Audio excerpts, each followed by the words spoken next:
Cool. I'm sure you need no coaching or anything. Some people are like, dude, you're in my, the last person was like, it's like you're in my ear. That's and crazy. I was like, Yeah, yes. people are like, is that supposed to happen? And I'm like, a little bit, yeah. It's like, yes, I am. See that device over there makes that happen. All right.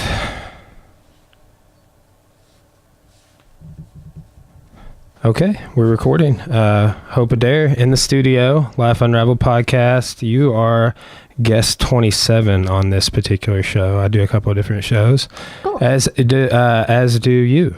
Yes, I do a few different radio shows with River Valley Radio, and then I'm starting to branch out and do some kind of emceeing stuff with a local nonprofit. So Cool. What's the nonprofit? 1 Million Cups Russellville. Essentially, it's kind of like, it's a national program, but there's charters nationwide kind of, and we started one up in Russellville, and it's just a platform where kind of early stage businesses and nonprofits can present themselves to the community. Yeah, I've been seeing you post about that, I think, actually. Yeah. Because we have a 501c3, Cora and I. Oh, cool. So that's the box I mentioned right before we started about Cora and a boxing fight last night, that is our nonprofit. So we have free boxing at the gym. We don't charge anybody that does that particular program. That's cool. And also judo. So someone sent in there's a guy that's a professor that does PR for me. He sent in some stuff to the radio station. So do you work for River Valley Radio? Yeah, well, we call it River Valley Radio here in the River Valley, but our technical company name is East Arkansas Broadcasters.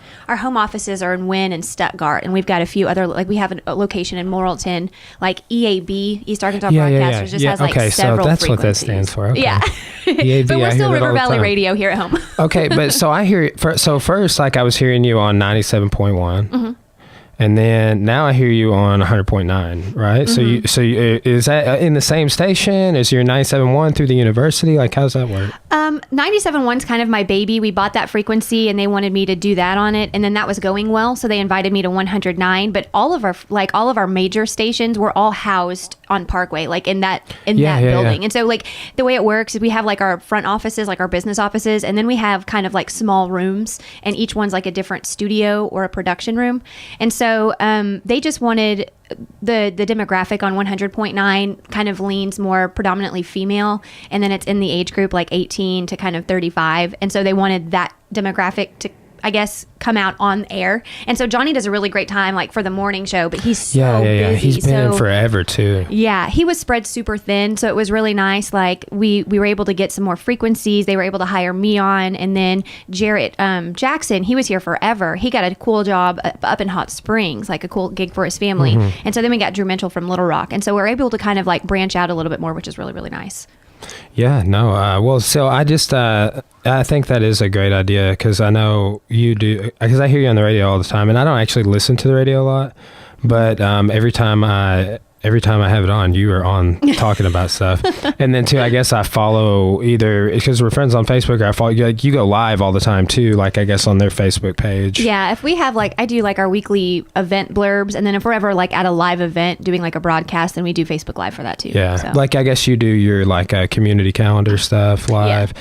I don't think they know how like valuable that is, do they? I mean, is that something you kind of brought to the table and just started doing, or were they like, hey, we want you to go live for I kind of expanded it. Like when I got there, they asked me to take over just the community calendar, just keeping it updated, getting the stuff from the community members, putting flyers out. And that's a lot of work. Like there's like, for as small as the River Valley is, people think there's never anything going on. Well, yeah, you're hitting like 3, 4 to 5 towns at a time typically. Yeah, there's a lot of events, but it's really cool because we branched out. We've changed the format of it on air, and then each day I go live, like at least on 97.1 until like the next few days events. I call it like the peak at the week or the peak at the weekend, and then we share it on all of the rest of our station pages like once or twice a week to like further kind of saturate it.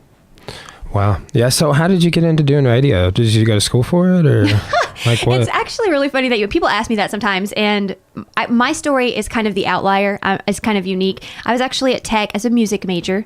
I'm a classically trained flutist, and what I wanted to do was either be a band director or be in an orchestral setting, and that wasn't. once I got into college, it really wasn't working out for me, but I needed some extra money. Like I was broke, I was in college, and my older brother Dustin was working at KARV when it was downtown still. Carve, yeah, Carve Radio. But when it was downtown, I was like, hey, can you get me a job? Like I need money. And so he got me like a night and weekend gig working like basketball and football games, like running the board. And so I just did that for a little bit. And then they were going through some changes, and lo and behold, EAB, where I'm at now, was actually in the process of purchasing that frequency. And so I was about to graduate, and I'm like, man, I don't know what I'm going to do. And I wasn't ready to go to grad school yet. I was kind of burnt out. And so I just put in my resume at EAB because they said now hiring. I didn't know what it was for, but I was like, I have radio experience. And they hired me administratively, and I just kind of moved up because I was really avid. I wanted to learn more about what I was doing, and I really like to be involved. And so because of that, I got to move from like the administrative side of it more to like the production, promotion, like interaction type side. Yeah, that is and you do, I would say, probably hit like a much younger demographic. So like one time I was on my way to teach noon jiu-jitsu, which I have like a lot of professors from the university that come in. It was on 97.1, and I think there was like a Tool, I think it was 46 and 2 playing by Tool, but or it was maybe a Tool song, I don't remember, but you like went off on this like Jungian psychology like backstory, and I was like, damn. I was just like, yeah, sacred geometry, read that shit. Yes, I was like, and then like I felt like between my house and the gym, which is only like a 10-minute drive, but I'm always like listening to podcasts or something. I was like, man, you guys will never believe what I just heard on the radio. I think it's really cool, like especially with kind of more progressive bands, especially Tool. Like they're great, but they're pretentious. We have to admit it. Yeah, like, I saw them in concert last year for the first time, and I've actually have tickets to a Perfect Circle in like 6 weeks. APC's new album comes out on Friday. I'm so excited. Yeah, their newer single Disillusioned is awesome. I don't know. Yeah. Have you seen the music video? Yeah, no, that hit me. I was just like, this is intense. Yeah, but it was intense kind of in a, I don't know, subtle way. I'm really digging it though, and I don't know what's going on with Tool. They keep saying that they're going to do new stuff and then deleting tons of photos of them in the studio. Yeah, and I just heard that they're doing like next month they have this 5 or 6 date thing. They're calling it like a discussion and dissection. Yeah, and it's like super expensive, but you get to like go over dates. You get to like go over their writing process and like how they do it, which would be really cool, I think. Especially I'm doing that for podcasting. Right, I'm taking a podcasting master class. I'm almost done with. There's only like 6 videos, but it's like 20 something hours of content. That's it's like really 6 nice. Little sections. Some of them have like little different sub videos or whatever. I love master class. I used to take master classes all the time for flute, and I want to get into like doing more. I want to do like more ongoing education for what I'm doing now, because I finally kind of understand what I'm doing. So I feel like I can go further. I mean, like it's crazy. I was just thinking yesterday. I was like, man, audio engineering is a whole thing. It is, and it's like I was talking to one of my high school friends the other day. I wanted to go into music production, like way in junior high and high school, but I was looking at those schools and they were too expensive for what I thought. And so it's interesting how it came full circle, and now I'm able to kind of learn like production work just on the job. It's my favorite part of what I do. Yeah, it's crazy how much you can pick up and how many people you run into in like a field that are not classically trained to do that particular job or whatever. So like I actually teach a history class on the side at Morrilton, but otherwise, I don't really use my degree other than being a more educated person, which definitely benefits me. Like, well, I went to college, which I went straight through to grad school and stuff. Are you going back to? Are you in grad school? Are you thinking about going? I want to go to grad school. I don't know really what I want to do because I want to kind of get a business master's degree because it helped me in my field. But I also like the tail end of my undergrad. I just had to get a bunch of extracurriculars, and I took a bunch of history, political science, and I loved it. Who'd you take? I was just taking like Hausnick stuff, Toner stuff. He's been on the podcast twice. I love Dr. I just actually interviewed him the other day for that panel that he was on at All Saints. Yeah, he was late for the rank review and did not get a tip on his belt because the lawyer talked for too long. Bummer. Yeah. Dang. He went for 30 minutes. He only gets 5 minutes. He went for because there were like 5 panelists, 5 or 6, I think. Yeah. Bummer. Yeah, you got to get that 4-minute thing like the Zuckerberg hearing, right? It's really hard to watch my dad. That's been the hardest thing, like trying to figure out to talk less or to talk more. It's very difficult. It is. Yeah, I find so like now that I've been lecturing a few times a week and I'm recording and I'm doing like a lot of research, and then I teach a bunch of classes at my gym. So I don't know. I think I'm getting better at listening to people. I think it's interesting the way that you're kind of handling education, I guess, because you have like at Forza, you do your classes and you do, I don't know if you do like seminars or lectures, stuff like that. And I think that that's really cool because nowadays people think of education and it's not what you would think. People are taking like free online classes. They're like signing up for seminars and lectures, or they're doing like night classes like at UACCM if that's what you're teaching. And I think that's awesome. If some of my professors were still teaching, like most of them have either retired or passed away, sadly. Yeah. But if some of my professors were still teaching, I would be sitting in on their classes. Yeah. Like two of my mentors, actually 3 of my mentors retired while I was in school. So I was just like, weird. And then one of them, let's see, one of them retired right after, and then 2 of them passed away. So I was a GA for Dr. Neal. She passed away. I don't know if you ever had her. I've heard a lot of really great things about her, though. She was awesome. I got to GA for her one semester. And then David Krieger, the legendary Professor Krieger. I never got to take him, and that was a bummer. I mean, it was really good. But I'm getting to interject so much. Like, for example, I took him for the class, The Enlightenment and the French Revolution. And that's what I'm lecturing over right now. I'm just killing it because I knew that guy and I had him for those upper level courses and was always bugging him after class and like walking with him to his office and being like, because he used to be in that, I think it was called Brown. They maybe turned it into a dorm or tore it down. Him and Dr. Link, who also passed away. I never had him. But crazy. I was actually, before we were starting to record the podcast, you had brought up my boyfriend Cody and like going to Clarksville, and I was telling him, I was like, oh yeah, I've got this interview or this podcast thing with Brian, like, and he was just like, Brian Wilson, yeah, and he was just like, I remember him like in history and political science, like he was super like into it. He was saying like when before Dr. Wood became like the department head or whatever, he was just like, Brian almost looked just like Dr. Wood. Like he was just like, it was super super cool. He's now a brown belt in jiu-jitsu under me. Yeah, that's crazy. He's a savage. Don't mess with him. That makes me nervous. Yeah, no, he's such a nice guy though. It's so unfortunate because like I feel like people like him need to be in an administrative role, but he does not get to teach any classes anymore. I always feel really bad for professors that move up to that because it's kind of an honor to be able to handle that, but then I think why you're passionate about it kind of gets totally sucked out of it. Him and his dad have been working on this book over pacification and nation building, and it takes forever to write books, granted, but I feel like he probably would have got done a little faster had he would have been but he's like, when I first met him, he became department head. Actually I did a documentary film with him over I can't remember if I did it in the summer or over a semester, but I was basically just in his office with him for like 3 hours a day, like learning Adobe Premiere, being super pissed off at that time. Software like that is a nightmare. What was your documentary about? So my grandpa was at the Normandy invasion, and he has since passed away a couple years ago, actually. But he was at like the furthest right. If you're like facing the beachheads, he was on the one on the far right, which is actually the least violently resisted beach. He landed with like, I think the 3rd wave of people. So from, I think it was Miami Beach was the central beachhead where like all the death and everything happened. And he said that bodies were washing up from that part of the invasion onto their beach by the time he landed. What a horrific experience. Yeah. Well, see, and he survived. He went through the Battle of the Bulge. He went through, he marched through concentration camps. Crazy. And he'd never talked about it ever my whole life. And I got to interview him. I actually just found the raw tapes the other day. So I'm going to try and put those onto here so I can do more with them. But, that would be really cool. So Woods used to do this thing called the ADHI, Arkansas Digital History Institute, and maybe MacArthur's taken that over. I don't know if you know Aaron MacArthur. I don't know him, but I also don't know what. There's been some different changes in the department. He runs the museum. He's 6'6", and he was probably there while you were there, but he's like a digital public historian, oral historian. He's like big and bald and big. Oh, are you?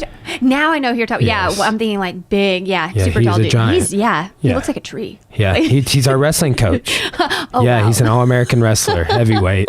350, 6'6", and his wingspan is 6'10". Are you shitting? Yeah. So you know how they say usually your wingspan is like your like you do this or that or whatever. It's supposed to be your height. Yeah. His is like 4 inches taller. Crazy. That's insanity. Yeah, but so he's an awesome dude. He was on the podcast, Cool. but he does a lot of like public history, and I think he took over that ADHI program because Woods became department head, and then I went on to work for the K through 12 initiative, this thing that Dr. Tarver and Dr. Gleason were doing. And I got like 1,000 hours or more on Adobe Premiere with that project, which I don't use for. Well, I do. I edit video, but I don't use Premiere for the editing. I'm in the process of like MacArthur and I are actually we've kind of scouted out all these products and we're building a podcasting supercomputer. I am digging that. Yeah. That sounds really cool. And I like, because when I used to do some production work, like I like Sony SoundForge. Like I like that a lot as far as the capabilities, but user friendliness, like at EAB, we use like Adobe Audition just because it's like mega easy. And there's so many resources out there that can help you rather than having to pay a bunch of things or like log into this, whatever. See, I'm definitely wanting to do software. There's a few different ones I'm looking at. Was it OBS, Open Broadcast Software, Blackmagic? I've heard a little bit about that one. Yeah. And then there's one more. Anyway, like what I'm wanting to be able to do, like right now, the videos is like what you see right here, which is pretty simplistic, honestly. But eventually, I'm gonna do 2 other camera angles, so I need to be able to switch on those. Yeah. And I'm trying not to have to get hardware for that, because that hardware, like I'm trying to get to where I can do it all and use this computer as a monitor and not have to get another person in the room per se. Yeah, and digital switches like that are pretty easy. It's just like I think it's what I've read a little bit about it, because we're looking at doing something similar, like getting cameras installed like in each of our studios for when we have people come in for interviews. But it's basically just like installing the right software and getting it synced up to the right device. That can be kind of not necessarily a nightmare, but just tricky, like to do it right. Yeah. So in like certain formats of video, I just found out for certain, like if you do, so like just like I have that headphone amplifier right there to the right of the mixer. Yeah. It's like sometimes you have to use a switcher like that, sort of like a phantom power, same sort of situation, and it won't accept certain video formats, and it's like really standard, like 1080p something, which is most of your that's the majority of your content. So like this particular camera I have right here, it's Sony Vixia 800. Or R800 or something like that. It's a Vixia. It's like I don't know, like so for example, the camera they use for Joe Rogan is about $1,000, and it's like 2 models down from that. But it's not even the Joe Rogan's cameras now are not 4K. So no, it's not. I was just watching like some JRE the other day, and it's not like, but I kind of like that, because honestly this is just a personal preference. It makes it more genuine to me. Like once you started getting into like 4K, I'm like, this a cartoon. It's so produced. I don't know. It's more relatable and authentic, I think, when it's not super high quality. I don't even know. I don't think YouTube can it even show 4K? I maybe on like YouTube Red and stuff. Well, I think maybe YouTube Red now might, but like I watch this channel a lot because I'm kind of nerdy. It's Amazon Kitchen. It's just kind of like rustic cooking, like out in the woods, and they advertise it as 4K. Like they have a 4K camera that they recorded on, so their quality that they upload is really nice, but I think YouTube only converts it back down to 720. I think if I'm not mistaken, because they might be accepting 1080p, I'm not sure, but that's like a lot of the stuff I've just been having to learn. And the video, because here's the crazy thing is I get 10 times more audio listens than I do video. Really? Well, I bet like being in the car or like listening at work. I listen to podcasts all the time at the office. Yeah. So YouTube has that feature. Like I mostly listen on YouTube, cast it on my TV and stuff, but I'm actually starting to do more audio. Like I just listened to this podcast over the last few days. Do you listen to a lot of podcasts? I'm getting there. Cody listens to a ton of them, and so I've kind of been subjected to it, just like in our home. And then I've gotten down, because usually I always want to just listen to music because it keeps me kind of awake. But I'm starting to like more and more. Yeah, I do it kind of passively in the background all the time while I'm working. But I was driving to Hot Springs, and I listened to a little bit of this one, but it's like a 3-part series of this one called History on Fire by this guy named, this guy's been on Joe Rogan like 4 or 5 times, called, his name's Danelli Bellelli. Nelly Bellelli. Danelli Bellelli. Danelli. That can't be real. He's like, I think he's Italian or Spanish. I can't remember. But he talks like this, and when he talks about the history, it's very relaxing.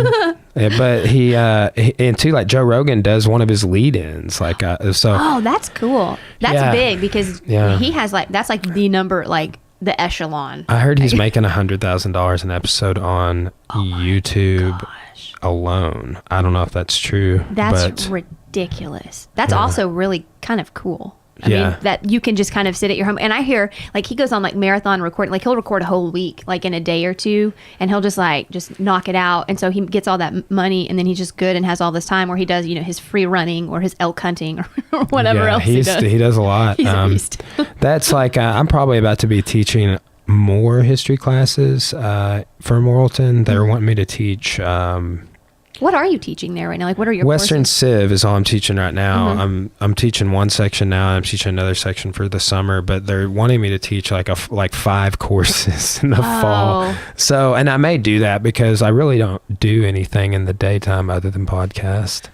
So I do. I hang out with my dog. Your dog is the best. He's the man. He's so excited. He gets to be on the podcast occasionally. He just lays here. Oh. Or he bugs the guests and licks their hand. So, but he's a wild man. But so during the daytime, I have like noon class a couple of days a week and morning class a couple of days a week. But other than that, I'm just teaching history or teaching martial arts or podcasting. I think it'd be cool to be in a history class with someone like you, because you think of history classes and you have this idea of what the professor is in your head. Their minds. Because I had a big beard too at the time. Oh wow! Which I just shaved again a couple of days ago, but or maybe it's like last weekend. But and when I shaved my beard, they're like, "Dude, why?" And I was just like, professor now. I was like, I gotta keep you guys guessing. Wait till I cut all this off and donate. Are you gonna do that soon? I've cut it off twice. I've grown it out twice. I'm about to do that. Mine's like past my hips, and I'm. Yeah, I noticed that in your Facebook. I was like, damn, she has long hair, but it doesn't really look that way. Yeah, I have it up because it is such a pain in the ass usually, but it's just, I don't know, it's poor quality and it's heavy. Mine's only about this long, and it's like maintaining it. Jesus Christ, how do you do it? I just put my hair up in a messy bun most of the day, and I don't do a lot of stuff to it, like, because a lot of girls they try to like grow their hair out really long to do stuff to it. Like, I don't know how to braid. I don't curl my hair. So like people, I wish I had a Jedi braid. That'd be awesome. I did have one time, and I've been asking people to put one in, but I just never get them to do it because I don't know. But yeah, I don't know. This is as long as I've ever had it. I've had it long a couple of times, but this is definitely the longest. So I'm either going to get it shaped up and keep growing it out a little bit, or I don't know. We'll see. Summer's coming. You should probably shave it. It gets hot here. I used to have a shaved head, like all the way. Oh, like yeah. It's probably why Cody said I looked like Jeff Wood, because Woods has super short hair. One time I was at Front Street Grill, which I've only been there like maybe half a dozen times ever. Friday night was my first time. Yeah. You're not missing out on a whole lot. Anyway, I was there, and somebody that I guess like a history major or something was like, "Hey, aren't you his son?" And I was like, Yes, I am. That's so flattering. Yeah, but no, I trolled him for a second, and I was like, no, actually, I just work there, and he's a cool dude, and emulate what you want to be. I shave my head. Kidding. Yeah. But yeah, I guess I don't know. I've heard a lot of people said we looked alike. It's I don't know. That's maybe crazy. we do. People used to think I used to look like my band director in high school, Mr. Ralph Brody. They were like, "Are you like his niece or like?" What's the deal there? I'm Brody. like, he's just my band director. I see him occasionally. He's doing good. He's got a baby on the way, or maybe like already here. I like, saw that. It's supposed to be like happening around right now. So yeah, shout out to Brody. Yeah, shout out to new daddy Brody. I'm gonna have Dan Stahl on the podcast. I talked to him about coming on. Yeah, that's very cool. Is he still up at like the Russellville High School doing theater stuff? He's the technical director there. See, and that is how I met Andy Melanonkis, Cody Butler. I was a TA, and I was worthless as a TA. I'm so sorry, Mr. Stahl. I was a senior, and I actually had like, I kind of like in hindsight now, like when I was a senior, I got strep throat and mono, and then they found out that I had the mono and that I probably had it for a while, and then like I don't know, I just was like thought I was like suffering from like severe senioritis or whatever, but there was like a whole period of time where I was just like, yeah, that's like no joke. You're kind of like a zombie when you get like that sick. Yeah, and then too, like, I got strep throat last year, and I hadn't had that. I had that since that incident in high school, and oh my god, I bet it was this past year, I actually had to miss a week of work because I got so sick, and I never get sick like that. I got the flu this year. So I was just, yeah, that's basically, and I've never like had the flu. I also never had the flu shot, like the preventative thing, but it was bad this year. It was. I hate needles. This was a record year in Arkansas. I was like reading the news the other day, like 2012 or something was a record, and it's like the death tolls up to like 220. 230 something just in Arkansas this year from flu, and that's nuts. Yeah. We won't get into any of that.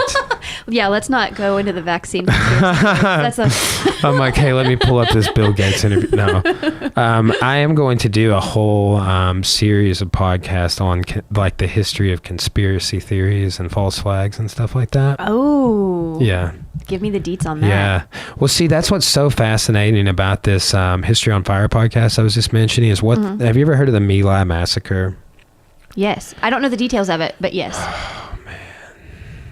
Tell me more, Brian. It's so like I'm actually like it's a super depressing subject, and I'm more not as happy today having listened to the 2 episodes that I listened to in the last couple of days, because it's okay. So basically, here's the gist: is 1864 and 1968. So I am doing a big series of research of microhistory on 1968, and I'm doing a 10 episode series on that. I'm going to record several at a time, but like couple hours are going to be on LBJ and like a lot of Cold War history and stuff, and then it's gonna move forward from there. I'm going to do one on Robert F. Kennedy. So he got assassinated in 68. Martin Luther King got assassinated in 68. Tet Offensive happened in 68. The My Lai massacre happened in 68. And, the Democratic riots, the riots at the Democratic National Convention, 1968. Crazy videos out there on that. LBJ at that convention says that he's not running for re-election. That happened in 1968. Yeah. So, hello. Hey, Cora. Hello. We're talking about 1968 in here in the My Lai massacre. I'm getting so down. I know. Hey, will you close the door for me? Yes. Thank you. I'll do that. Oh no. Her boot. Her boot. Yeah, she smashed her big toe knuckle on somebody's knee, I think, in her MMA fight. She just had an MMA fight. You guys are beasts. Yeah. I mean, that's she's a beast. I'm just a coach. I've already done all that stuff. Like I kind of had to beat the shit out of somebody recently. It happens every so often. I usually am not the one that has to do it. It's just like you get somebody in the gym that's like out to like knock people out. So like, for example, like learn. For example, Damon Redmond. Yeah. So he's like fighting with us right now, and he just competed and just won. Nice. But there's this kid that came in and like he like try to knock Damon out, and Damon's just kind of like working, and Damon's like way bigger than this guy, and this dude like threw this crazy hard as he could punch at him and like moused his eye, and then Damon like knocked him out the body shot, like being a nice guy. Well, yeah, you can't like let it get worse than that. Yeah, well, and we're really like not like I probably only get my fighters to spar super hard for like 2 weeks in a camp. Like we train for like 6-8 weeks minimum, like pretty it starts, it builds, we start off, we get a pace going, and then like I'm trying to get them like into flow sparring mode for like 9 rounds, and we'll take a couple of weeks where we hit it hard, and they're able to do like 9-12 rounds of however long their rounds are going to be for their fight in practice of just sparring, and then we do drill work and all this other stuff. But this, some people, they just want to come in and like knock off heads. Yeah, I know. And some gyms exist that way. Like we have a guy that's coaching for us right now that came from Atlanta. He does my MMA show with me a lot. I do an MMA show about every week. But he said like there was a big gym and like a lot of different coaches and a lot of different members, and it's like if you came in, it was like you had to immediately like exert dominance in a sparring match. Like, so like just like whether it's MMA or kickboxing or boxing or whatever. That's intimidating. Or it would be, I mean, I don't like that culture. So like we do not work that way at all. I mean, we spar 4 days a week minimum, usually 5 days a week if you count our MMA practice. So so we're always trying to balance that narrative. Here's something else disturbing. So like you being so like this person being smaller, or you being a smaller person than me, or just like you could say lighter weight people or females sparring, like let's say I'm the average training partner, 190 pounds, 6 foot tall, and let's say a whole sect of people, not just females, but like lighter weights, like 145 down, like 115. Let's say somebody that fights in that weight class probably walks around 122 or something. So this spread of people, and they don't weigh a whole lot in comparison to you. So like when you get to sparring hard with those people, if I hit you like an 80% shot, like that's your 80% and my 80% are going to be drastically different. So it's like, so then you'll have a lighter person throw 100% shot, and then that person will throw an 80, and it knocks the lighter person out or concusses them. And then here's the thing that happened. Like we do this tournament every so often that Cora's won twice, and two different females who coincidentally, I'm sure this happened with males too, but this in this same year, two females who had been concussed in practice previously without maybe knowing it, maybe not knowing it, went and fought in this tournament. Like Cora's first time in the tournament, fought 3 times in 2 days. Like the first, that's a lot. Yeah, the second person she fought had like 32 fights or something. Yeah, that doesn't seem. I mean, I don't know things about this, but that doesn't seem like it would be healthy or sustainable. It's not. So tournament fighting is crazy, right? It's different. It's like the same thing for like Golden Gloves in boxing is a tournament. I'm sure you've heard about that. So it's different. Usually you just fight one night, one person, you're good. So she fought twice in one day and then once the next day in the finals, right? But a couple years before that, these two girls had been knocked out or reconcussed in their fights in that tournament and then died. That's serious. Yeah. So we don't spar very hard all the time. We don't want to kill our people. Yeah. So, but I did like, after kind of like that one incident happened, with Damon, I'd like warn that kid. I'm like, hey, you know, blah, blah, blah. And then he'd go really hard and then he couldn't go anymore. And I'm like, no, dude, we want to live the fight life. Get your ass back out here. We're sparring, you know? So, and then like one day I was sparring with him and he had just like sparred hard with, one of the other people, and I was just like, he started trying to just like all out brawl with me. And I was just like, dude, I'm about to put you down. It's like, I gotta put you in your place. And I was pissed about having to do it. Cause you seem so gentle and kind. I'm a crazy person, but see, that's just it. Like I've done this in life, and like I have actually been hit in the head a lot. Like I don't notice any effects of it. Like the only thing I really notice is I have like horrible short-term memory, but that could just not be from it could be from other things that go on in my life, you know. But and like what's weird is like today I'm just noticing how much better I'm doing on my short-term memory, because usually I'll go off, like I notice this all the time. I'll be telling a story and I'll be like, and why was I telling that story about the sparring with the girls dying? Well, how did I get there? Yeah, where do I need to be now? I wouldn't have been able to make it all the way back to that guy I had to beat up, but anyway, whatever brought us there. Yeah, I don't even. No, but that's nice. I can't imagine being in a. It would be weird to be in like a work. I mean, you love what you do, but it's still work, I guess, because it's your. It is. Well, you like it's like we really try to preserve like a certain type of culture, and that's part of it. Is like, hey, no one in here that's in here right now thinks that sparring hard is the way. You know, like even there's some fighters at the highest level that do not spar, ever at all. At all. So there's that, and cool. They are among the best in the world. They're like, I've already done all that. They drill. So like here, the thing is like it's when you get to a certain level, it physically and mentally, with your technique and like, it's like, hey, I'm in this weight class. I'm not moving up. I'm not moving down. I can make the weight every time. People just get settled in and they've had a career and they've had several fights and learned all these lessons. Then it becomes about like, man, my body has taken a lot of abuse over the years. Mm-hmm. I'm not trying to compete. I never competed pro.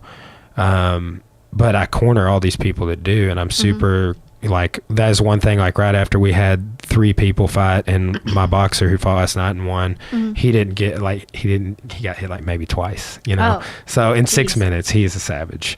And but then my arcade boxer just goes out there and gets in a war.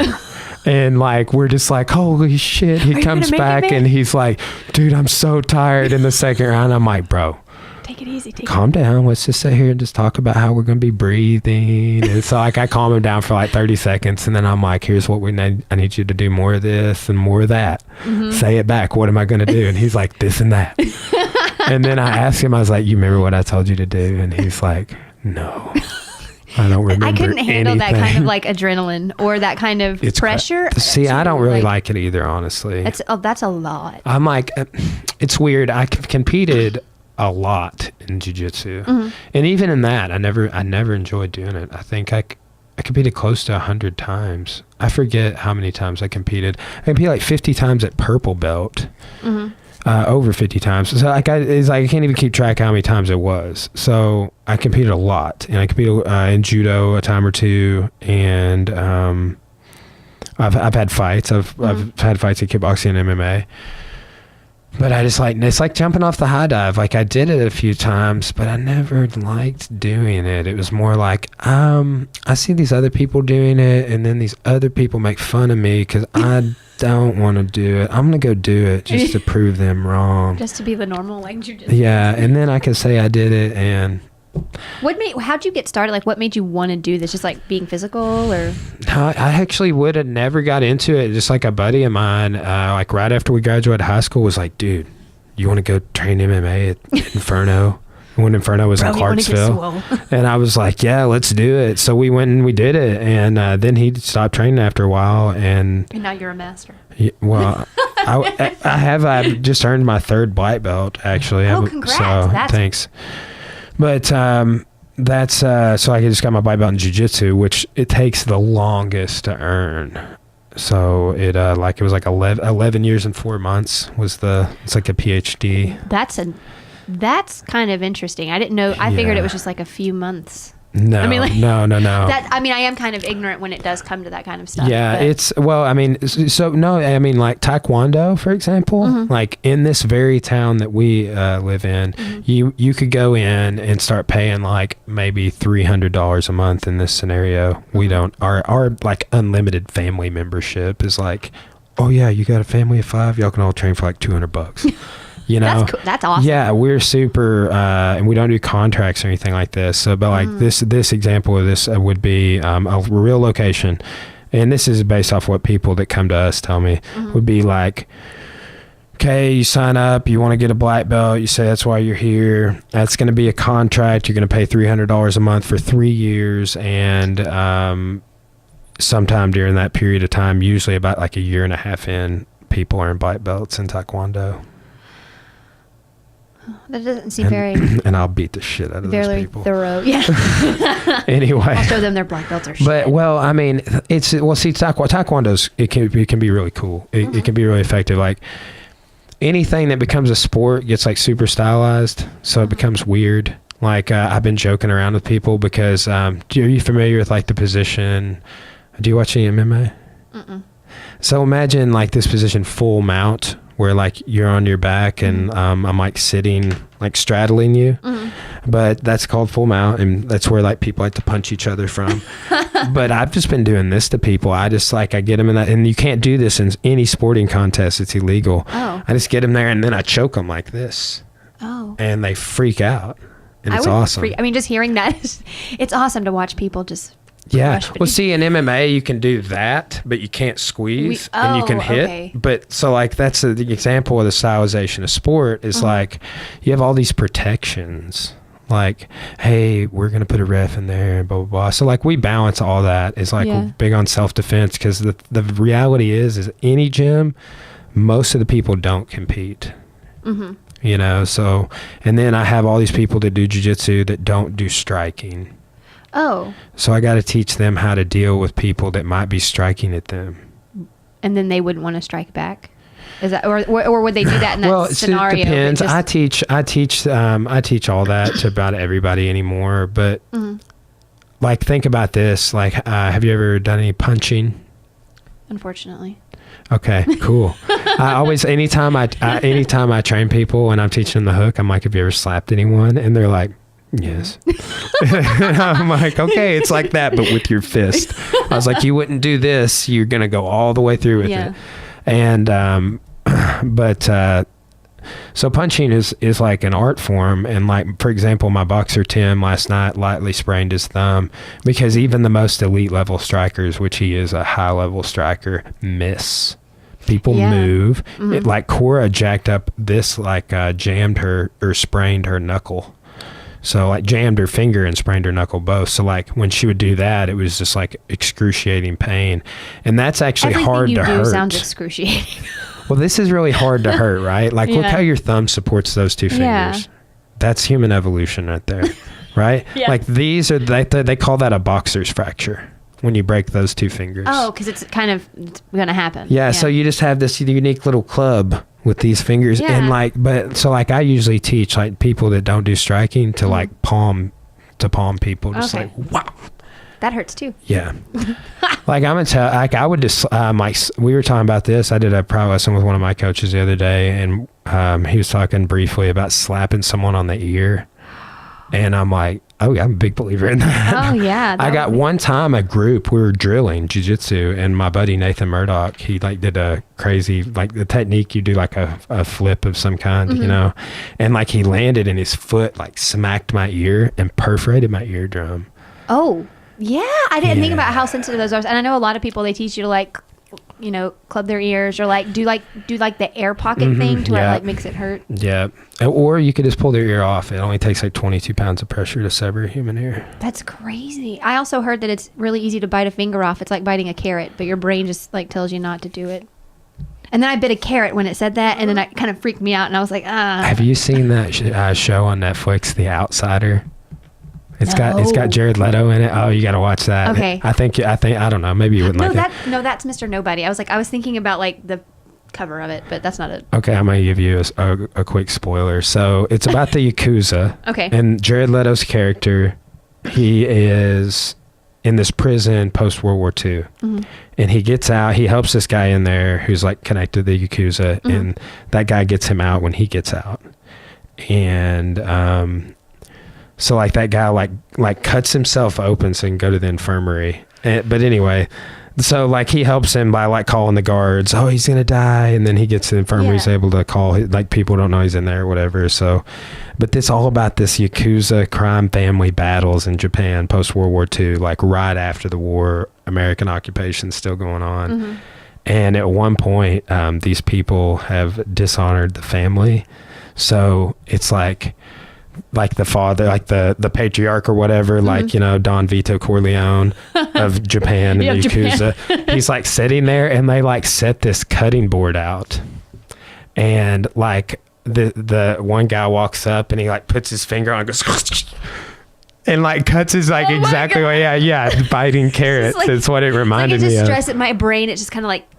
Yeah, okay. Well, one guy did it to 2 fingers and the other guy did it to 1 finger. And then they sent the fingers, because I guess like 3 people had been killed or whatever, they sent the fingers to the people that were mad at him. The Yakuza's no joke. That sounds real. Okay, The Outsider, right? Yeah. I need to check it out. Yeah. Yeah, Jared Leto is pretty good actor, actually. Yeah, I like him better now behind the screen than behind the mic. Did they already play at the Amp? It's coming up. It's coming up soon. Yeah, I don't remember. We just did a giveaway. I considered. For that. Yeah. I don't. Okay. Their new album America is super weird. I like So, it has like Halsey on it and Yeah. like ASAP Rocky, and I'm like, this feels weird. I haven't listened to any of their new music. Like I remember that song. Oh man, I can't even remember the name. There were 2 songs of theirs I really liked like a long time ago. but I can't even remember the names. Bury Me, maybe. I don't know. Yeah, The Kill. The Kill. Yeah, that's it. Yeah, I knew it wasn't that. One's good. And then there's there's another one off that album. Like a slow, that I really that's liked. the album. That's like the only album. And after that, I'm just like, I don't. It's a weird direction. I don't know. That's kind of prevalent with a lot of artists that I'm seeing. So. Yeah. So so here's why I think too. Your radio station is because did you just like you did this big thing a while back on like Jack White's new material? Do you like come up with all that yourself? Like you were like, and I was like, oh, I'm listening to this right now. I do. I'm putting it up on Spotify. I do a different stuff. Like my show starts at 6 and I get at work around like 5:30, and so I'll do like different news prep because I like to do. My news coverage is all local, like River Valley and Arkansas, but for entertainment, I do like music and then books and like sometimes like Netflix stuff or like science technology, but I'll do like new music and I kind of go back and archive it and try to throw it in. I pull some from different sources too. Like I'll check like alt press, I'll check like Billboard and Spin and Filter and kind of see what they're covering because they all typically cover the same thing. And so that way, whatever I'm saying is trying not to current, but not oversaturated. Like I'm not trying to talk about what everyone else is hearing about from all these other sources. And so, but yeah, Boarding House Reach from Jack White just came out and it was a kind of a cool album. He's playing at Memphis in May. Yeah, he's playing at Memphis in May, and he's been like doing a lot of things with hip hop lately, like the last year or two. And then he has that. I don't remember what the show is on Netflix, but like each segment or each compilation video is like him and like a really good, like he did a feature with Nas. Like I didn't know about that. Yeah, it's pretty badass. Yeah, well, he had just had those 2 singles out when you were talking about him, and I was like, oh, I didn't know he was coming out with new music. Thanks. This sounds awesome. Like, but I think that is more in line with the type of information I would like to hear. Like so many of my friends, like in my own, because I'm about to be 31 next Friday, and like happy early birthday. Well, thank you. They're like, oh, I don't listen to the radio, F that, and I'm like, yeah, mostly, but like I don't know, like the reason I started listening at 97.1 station is because there's actually decent music being played on there. We work really hard, like with. We have really good third-party consultants. They actually do all the programming because they work with like the artists to make sure like royalties and all the legal things are in order. But we actually, at least where we're at locally, we're really good about getting constant contact from listeners. Like we really do. If people call in and they're like, stop playing this song, or like they gripe about this artist, like we actually listen and we really want to do what everyone else wants to hear. No Nickelback. No more Nickelback. No, well, Nickelback plays on 109. Good. They can stay over there. Yeah, we're trying, like right now with 97.1, like it has a lot of what our classic rock station, like there's in my opinion, there's too much Zeppelin, there's too much Metallica, and I'm just like, can we get away from this and then add some more. What do you think about Led Zeppelin, real quick? I was talking about them on the podcast a lot because of Aleister Crowley, and now I'm talking about them for other reasons. Led Zeppelin. We couldn't be where we are in a rock industry, in a rock genre without them. They're not my favorite now just because we live in the South, and like my aunts and my uncles and all my cousins, like that's all that they listened to when we were like. Isn't that funny? Yeah, well, funny, I guess. It was like, it got annoying there for a while because but I'm like how universal of a band they are. Oh yeah, and people think they're like the echelon. I don't know. One of my girlfriends last night was actually wearing a Led Zeppelin t-shirt when we were at it. Cora has one. So here's the crazy thing that most casual Led Zeppelin fans don't know. Over 20 of their songs are plagiarized. I just found this out recently. They settled out of court on Stairway to Heaven. They've paid millions. Yeah, I read about that. They paid millions over their plagiarism. And also there's this crazy cult symbology, or the occult rather. Like all of the these symbols, like on the drum kit, like the 3 circles. Yeah. That's called. Those are called Crowleyisms of Aleister Crowley. He was this cult leader. From the UK. He died in the early 1900s, but Jimmy Page was obsessed with him. Bought his old house, had this, and lived in it. And it, like, everybody thought it was haunted, and it actually burned down, like, after he sold it. So It's weird. yeah, Aleister Crowley, crazy dude Aleister Crowley. out there, like that Ozzy Osbourne song, Mr. Crowley. That's what it's about. I'm gonna have to go and research him a little bit. So all four of the band members have like one of the symbols like on their on Robert Plant's mic stand or something. Let me see if I can find them for you now that I'm just talking about it.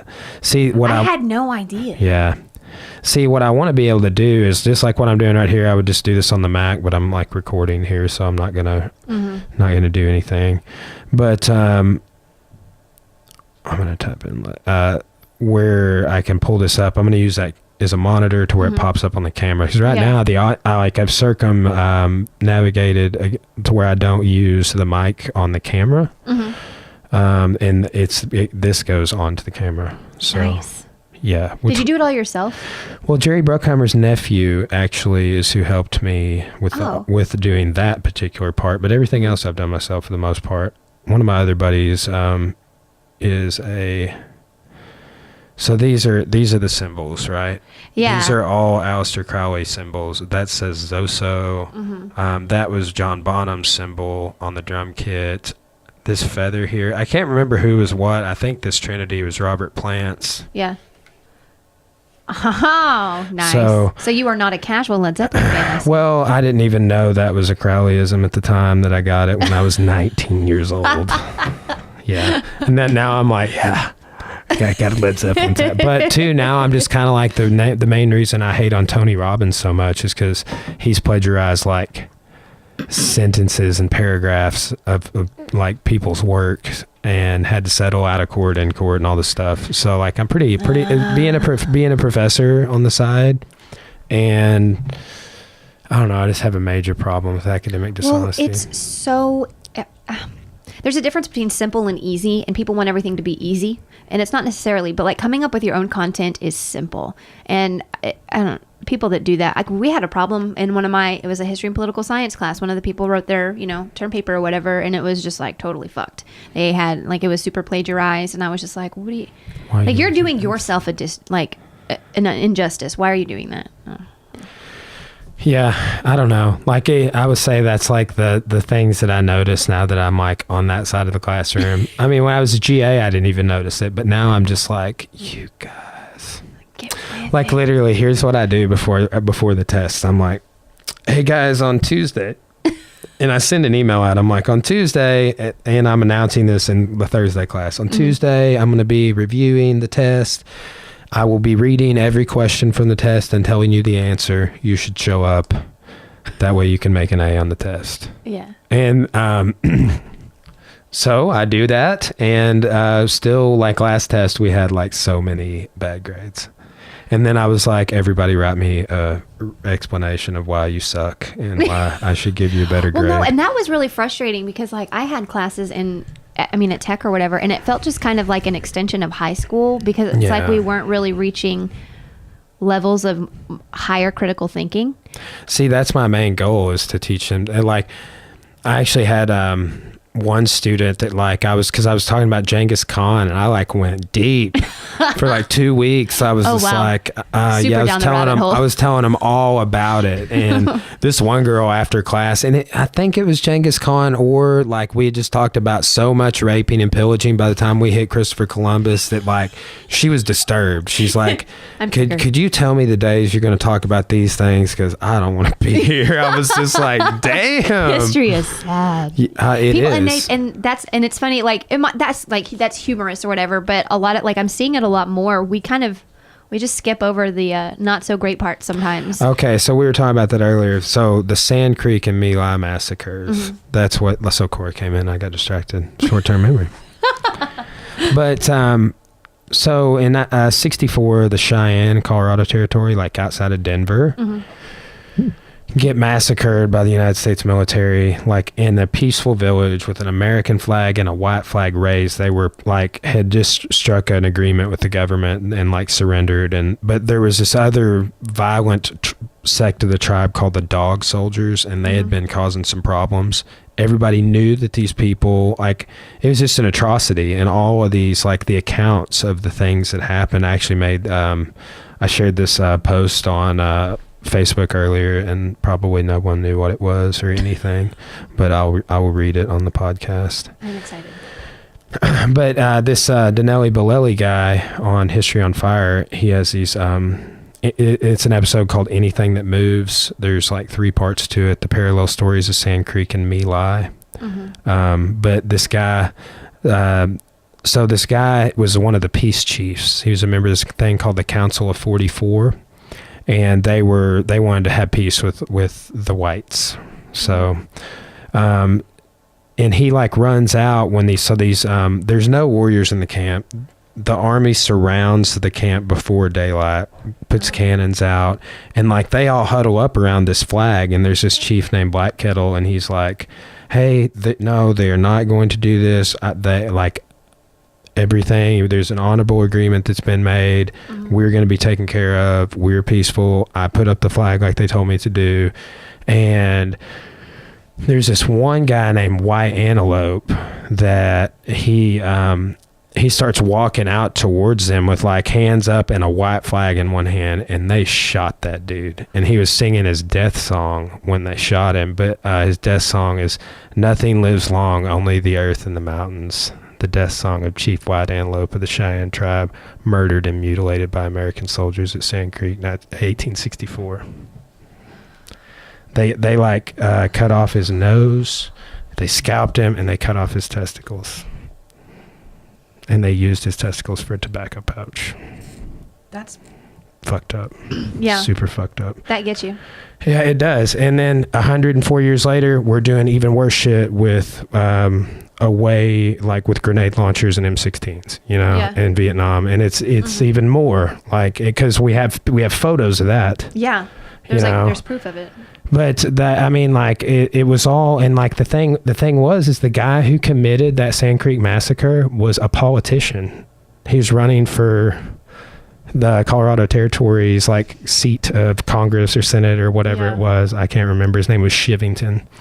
And here's the thing: the guy that committed the My Lai massacre was sentenced to life in prison, appealed, got it reduced to 20 years, appealed again, and only served 3 years of house arrest, and is free walking around today. Lieutenant Cowley. It's crazy because a lot of people don't even know these stories, you know? Yeah, I didn't know the extent of that, especially like the appeals with the trial, because I think it's really...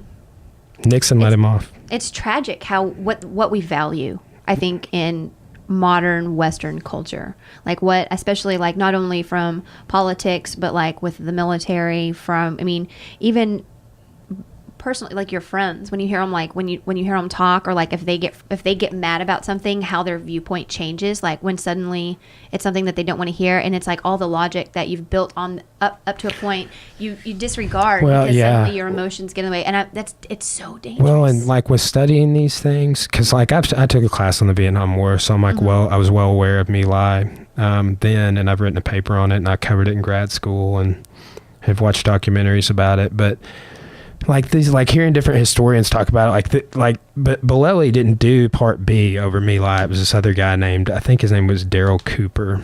I could be wrong on the name, but he was talking about, like, what blows my mind is he was talking about how like there's all these different participants in these massacres, like people that were like, fuck yeah, let's do this, let's kill them all, like literal quotes, kill them all. And then some people were like, hey, I was just following orders, my boss and his boss told me to do this, and I was doing what I was told to do. And then there's some people that were like, no, I don't want to do this. And then people that tried to stop it. Both massacres had all of those types of people. Okay, so, but here's another thing, is you have people that existed in different groups at the same time. So you had and in different ranks. So you had this one guy that was like literally like sexually assaulting someone. We'll just leave it at that. The whole story of what he was doing and how he was doing it is super fucked up. But so he's sexually assaulting a Vietnamese lady holding her child, and his superior yells at him, like, hey, stop doing that. Later he testifies, he's like, you can't be an effective soldier if you're getting a blowjob. Like, basically is what. And he was like, that's why I told him to stop. This guy, like, oh God, like just on down the tree line or whatever, refuses to shoot a group of women and children that get shot by his superior that told him to stop getting whatever he was getting taken care of over there. Because he had a problem shooting those people, but he didn't have a problem raping someone. You know?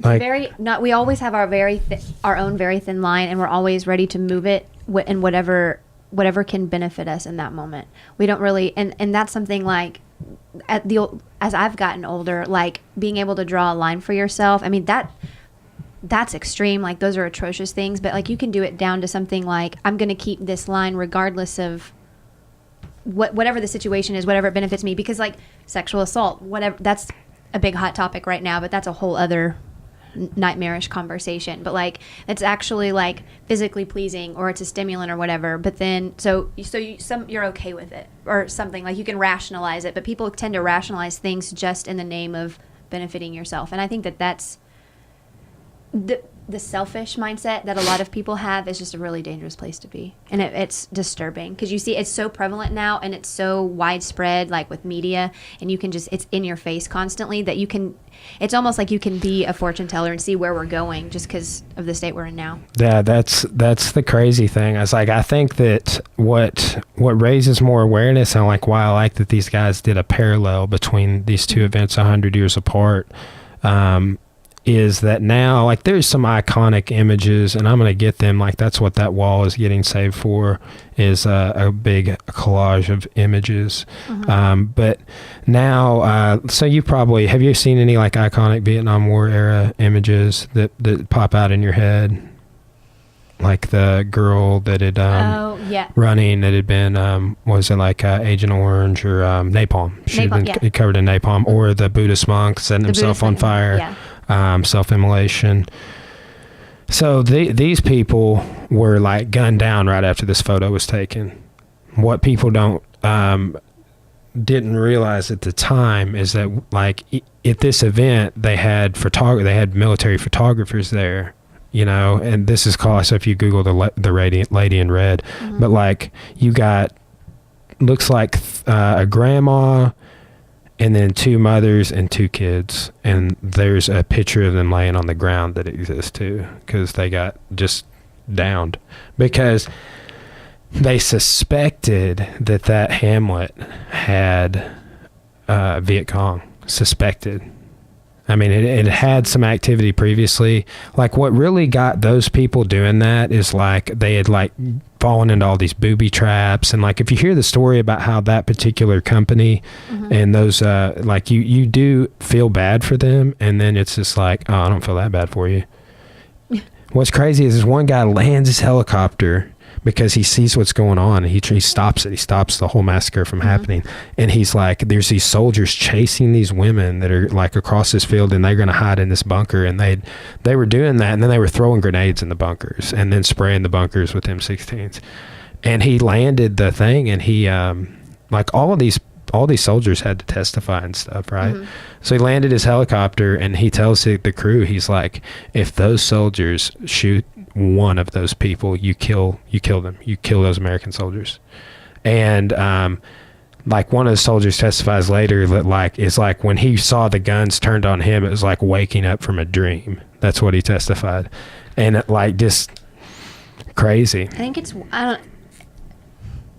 my personal thoughts on the way that, like, because you know that there's a lot of people in the military that say, oh, I'm doing my job and it's for the benefit of whatever common good, but it's just like, I don't think you really know myself, anyone, unless you are like the top people in whatever branch of the military or whatever branch of the government. Like, you don't actually know what's going on. Like, you don't know the real reason for whatever you're doing.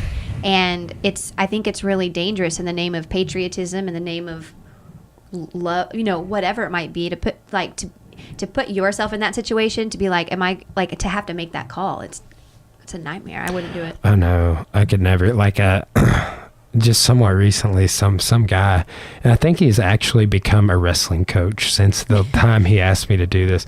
Is I saw him comment on some status like that. I promoted promoted the dad of one of the students that I guess he wrestles on his team at Pottsville to blue belt the other day, and he's like, Brian should come get on the wrestling mat. And I'm like, bro, I own wrestling mats. I've been on the wrestling mat for 11 years, long before you ever knew anything about it. But he had contacted me. He's like an Army recruiter, and he's like, bro, you should join. And I was like, we'll pay your college. This was like 2 years ago or something. Yeah. Like, I'm like, man, like, tell me why I would do that. I was like, I have a master's degree.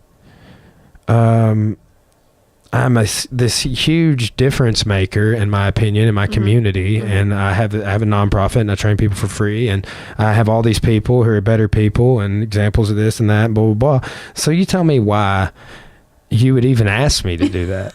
I was like, do you think I would want to leave this life like behind and go be a patsy for somebody? Yeah. No. I was like offended that he asked me. Yeah, it's kind of, I mean, it's almost. And I was like, I'm 28 years old, dude. Like, and he's like, you should be a ranger. We need. And I was like, You could be like Aragorn? That would, that would be, especially because there's no thought to it. All they want to do is increase output. It's like they don't care about you as an individual, or they probably wouldn't have.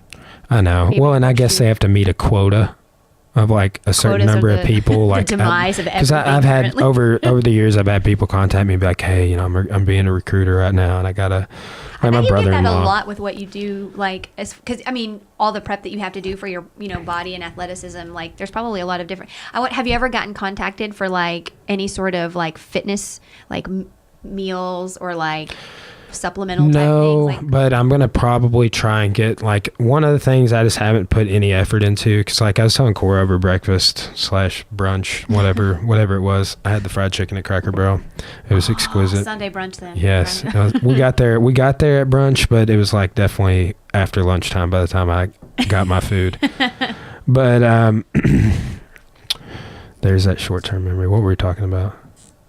Chicken, breakfast, fitness, Oh yes. Well, I don't remember. For fitness, people are always contacting me for different things, but I'm trying to monetize the podcast and get some like. So the Lily guy, he has a Blue Apron as one of his sponsors. Nice. So I haven't, like, I was telling Cora over breakfast that like a lot of the preliminary, like these first 100 episodes, so you're like the 52nd episode for the podcast, is like a lot of preliminary figuring things out on the audio and video. Yeah. By the time I'm 100 to 250 episodes in, I should have full monetization across multiple platforms, a few sponsors. I'm trying to get sponsored by like Nugsnet or Quello, somebody that will let me like we do a music Unraveled series where we like. So I just saw Dr. Dog in concert last Monday. Did you go up to George's Majestic? Yeah, I did. God, I wanted to go to that. It was show good. It was bad. so good. They rocked. And then also the opening band, a guy named Kyle Kraft, but he had like 5 other musicians playing with him. Oh. An organ player, a pianist. Wow. Yeah. That takes intense talent. Yeah. Like, to do a live performance like that. Well, we saw Jimmy Herring from Widespread Panic play with like, and they were all instrumental, but they had an organ and a pianist. And anyways, Kyle Kraft guy was awesome. He did like a Patsy Cline cover, and yeah, he could sing. He's from Lafayette, but he's like moved all over. Maybe it wasn't Lafayette. Maybe Shreveport. He's from not very far away from here. Yeah. But then Dr. Dog came out and they killed it. I bet oh my God. I wanted to go really bad. I was talking to my peeps up at George's trying to get ticket for the radio station, like doing promotional stuff. Yeah. And they were like, no, this is going to like sell out. And I couldn't believe it. I couldn't believe it. Like it sold out. I saw it on the program and I was just like, I was on the rail. Yeah. There's videos that like, because I go with a professor buddy of mine that we work at Morrilton together. And we went and saw Drive By Truckers together at George's. We saw Todd Snyder. Nice. We saw Jimmy Herring. I'm trying to think who we've seen. Yeah, it's good. They always have a really great one. I got to see Lucero when they were up at George's. Yeah, I haven't seen them in years, but yeah, I see the same guy. He went to him, and then he saw Deer Tick at the Rev Room on Friday night. They played there with cool. John Moreland, maybe. Are you going to Backwoods? I want to go to Backwoods. I personally am going to get tickets, like regardless, and we're trying to do some like different promotional I'm things. thinking with about the sneaking. lineup looks really Sunday good. night is when I want to go. I can't believe like everybody I want to see for the most part is on Sunday night, and I'm like, I got stuff to do on Monday, guys. Yeah, that's my thing. I was just like, I have. It's like 6 a.m. But Sunday night sounds really good, and Saturday there's a few. I don't remember. Like in the midday. That sounded really good. Is that maybe STS 9's Yeah, playing? STS 9. They have, is that the double set that they Squabby. I think they do. Yeah, I think they're playing 2 total hours. But Sun Squabby plays. They opened for the Floozies one time, and we were just like, "Fuck the Floozies, Sun Squabby." Like they shred. Oh my god! And they put out a whole bunch of new music since I saw them. Oh, cool. So I want to see them. And then the Floozies play that night. Floozies are awesome. I've seen them play a couple of times. I've seen the Floozies play up at George's when they were there a little bit ago. So yeah, what's see, your I didn't favorite go to show the you've last ever gone one to?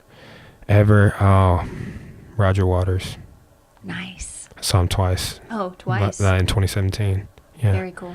Yeah, it was amazing. Because I'm a Pink Floyd fan, but like, and I'm a David Gilmour fan, and still like multiple times I was like, oh man, if David Gilmour was playing that song on the guitar right now. But David Gilmour played just recently. He played in 2017. He released what was it? Live in Pompeii. So Pink Floyd did an album live in Pompeii way back in the day, right? Yeah. And it's awesome. There's a song on there that called Echoes. It's really, really good. And so he like did a thing where he played there. So like then Roger Waters is on tour in that same year, and we went and saw him in Tulsa. My buddy Colby saw him in Kansas City, and then we both went and saw him in Nashville. So the show itself, production wise, was like out of this world. Like they had like a big psych type screen behind the stage. They had like 13 total people at any given time, like making that show happen on stage. Musicians, different people doing different things. But then they had these screens that lowered down over the stage, and then like let's say this is center stage. Then they had all these screens coming out this way. So like everybody, and they would like all of them would move up and down. That sounds and beautiful. shrink. It was, and I love shows that really go above and beyond, like for production. They're just not like, I like kind of the small names where it's like, I'm here to like make music and like melt face. Like those are fun, but people that really like do that extra layer, I'm just like, well, and so like it makes you feel things. Like, and that's looking what I at love. Pink Floyd evolve their show over the years. It's just like, it's just another repackaging of that. So him and David Gilmour do it in the same year. They play 3/4 of the same songs. A lot of Pink Floyd covers or whatever. 'Cause Pink Floyd broke up in the late 80s, I believe. I think it was like 88. I think so. Yeah. And I can't remember. They might have released that last album in like 94, but that could have been, and it wasn't with Roger Waters though, because they had 1 or 2 albums afterwards. But like, I don't listen to any of the post-Waters stuff really, honestly. Like, but David Gilmour did not do as good of a show as Roger Waters. He didn't? No. I was blown away. I was like, because I saw that. I mean, the David Gilmour was good, but it was just like better. I know. Like that's weird. I know. What was like? What was he just like? Not it like feeling it? Like it was low energy or? I don't know. He did some of his solo stuff. He did some different Floyd songs. It was good. I mean, it's definitely worth watching. A few of the songs are on YouTube from that particular performance. And then I'm just going to throw Dogs up real quick from the Roger Waters show. Do you like the Pink Floyd song Dogs? Yes. Okay. Yes. What's crazy is, and why I've wanted to like start a podcast and different things is like, I'm about to get a little DSLR camera because, for example, this particular version of Dogs from the same show I was at on YouTube has 722,000 views. Jeez. We're gonna watch that. Let's watch it. Okay, we're casting it up. But yeah, I love it. I think this one's from the rehearsals. But super good. So he goes from this into Dogs. It's a little older version. I'm going to fast forward a little bit. Have you ever heard of these? It's these two girls. They look super similar. Their names are Lucius. Yeah, Lucius and yeah. They play for Roger Waters. This might be like from his last tour. Hey, look, it's Mademoiselle Knobs. That's the dog from the Pompeii original recordings. They did this song with that dog. Yeah. She's so pretty. Mademoiselle Knobs. Yeah, this is an older version. An incredible performance. Yeah, so they even back then this is Roger Waters did a tour like right after I graduated from high school that my buddy Colby went to see. I'm actually gonna pull them up at Nashville. I just learned to play this song on the guitar the other day. I was like, yes. I want to learn how to play guitar, but my hands are always too small. And you need one hard. like that. It's super tiny in terms of like I've had that guitar since 9th grade, I think. But it's super tiny. Oh yeah. See, it's got kind of like an electric feel to it. Who Super signed this, light. So Who signed that? Chris Caraba Nice. from Okay. Dashboard Confessional. That was my first show I ever went to. Really? Did you go see Dashboard. him at Tech? No, I was like in 6th or 7th grade, and they were at the Fort Smith. Also, I was at that show brand new. Jesse Lacey Yes. singing into his Oh, it was guitar so going, good. yeah. Yeah, you were in 6th grade. Yeah. I was out of high school. No, well, Damn it. Because I was when I was in school in Van Buren, so it had to have been either Wow. 6th or 7th. I moved around a lot in like Yeah. early junior high and stuff. I'm Yeah. gonna hand this back to you. I don't trust myself with it. So that's all screens, by the way. That's all screens. Oh my god! And you got the pig floating up there. What a beautiful. So like I didn't even know about this tour that it was happening, and then like my buddy Colby was like, "I got tickets," and I'm like, "You motherfucker! How did you not tell me?" So he went and saw Kansas City with his girlfriend, and then I went and saw Tulsa with my buddy Nate. They had half price tickets. Yeah, he didn't sell well in the South because it's an anti-Trump show. So Nashville sold out as far as I know. This is the Nashville show. So see, like when this dude's singing, I'm like, who are you? Yeah. Like you're not. Come on. You're not David Gilmour. And like I was thinking these thoughts, but at the same time, the two dudes they had playing with Roger Waters shredded.